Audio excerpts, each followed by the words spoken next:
Back to our channel. ಸ್ನೇಹಿತರೆ, ಸುನಿಲ್ ಮತ್ತು ಅಮೃತ ಜೋಡಿ ಭರ್ಜರಿ ಬ್ಯಾಚುಲರ್ ಸೀಸನ್ 2ನ ವಿನ್ನರ್ಸ್ ಇವರಿಬ್ಬರು. ಅಮೃತ ಹಾಗೆ ಸುನಿಲ್ ದೇವಸ್ಥಾನದಲ್ಲಿ ಹಾರ ಹಾಕಿದ್ದ ಒಂದು ವಿಚಾರಕ್ಕೆ ಸಂಬಂಧಪಟ್ಟಂತೆ ಇವರಿಬ್ಬರು ಹಾರ ಹಾಕಿ ಕೈ ಹಿಡಿದಿದ್ದ ಒಂದಷ್ಟು ಫೋಟೋಗಳು ವೈರಲ್ ಆಗಿತ್ತು.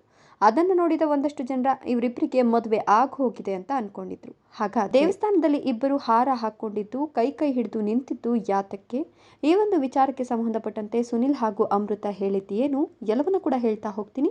ಅದಕ್ಕಿಂತ ಮೊದಲು ನಿಮಗೂ ಕೂಡ ಸುನಿಲ್ ಹಾಗೂ ಅಮೃತ ಜೋಡಿ ಇಷ್ಟ ಅನ್ನೋಂಗಿದ್ರೆ ಈ ವಿಡಿಯೋಗೊಂದು ಲೈಕ್ ಕೊಟ್ಟು ತಪ್ಪದೆ ನಮ್ಮ ಚಾನಲನ್ನು ಸಬ್ಸ್ಕ್ರೈಬ್ ಮಾಡ್ಕೊಳ್ಳಿ. ಹಾಗೆ ಪಕ್ಕದಲ್ಲಿ ಬರ್ತಕ್ಕಂಥ ಬೆಲ್ ಐಕಾನ್ ಮೇಲೆ ಮರಿದೆ ಕ್ಲಿಕ್ ಮಾಡ್ಕೊಳ್ಳಿ.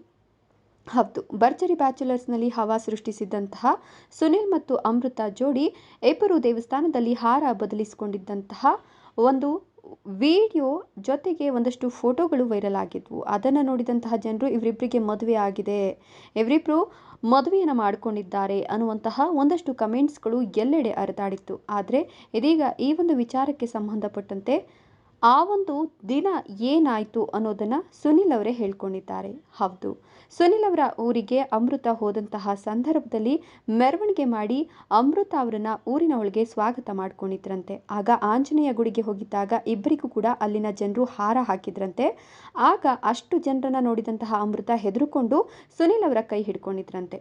ಇಷ್ಟಕ್ಕೆ ಇಬ್ಬರು ಕೂಡ ಮದುವೆ ಆಗಿದ್ದೀವಿ ಅನ್ನುವಂತಹ ಒಂದಷ್ಟು ವಿಚಾರಗಳು ವೈರಲ್ ಆಗಿತ್ತು. ಅಸಲಿಗೆ ನಾವಿಬ್ಬರು ಕೂಡ ಮದುವೆ ಆಗಿಲ್ಲ, ನಾವಿಬ್ಬರು ಬೆಸ್ಟ್ ಫ್ರೆಂಡ್ಸ್ ಅಷ್ಟೇ ಅಂತ ಹೇಳ್ಕೊಂಡಿದ್ದಾರೆ.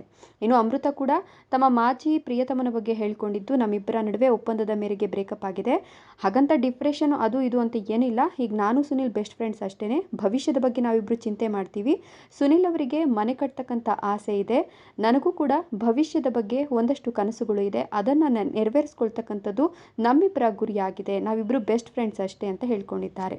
ಇದರ ಬಗ್ಗೆ ನೀವೇನು ಹೇಳ್ತೀರಾ? ನಿಮ್ಮ ಅನಿಸಿಕೆ ಅಭಿಪ್ರಾಯಗಳನ್ನು ಕಮೆಂಟ್ ಮಾಡಿ. ವಿಡಿಯೋ ಇಷ್ಟ ಆದರೆ ಲೈಕ್ ಕೊಟ್ಟು ಶೇರ್ ಮಾಡಿ. ತಪ್ಪದೆ ನಮ್ಮ ಚಾನಲನ್ನು ಸಬ್ಸ್ಕ್ರೈಬ್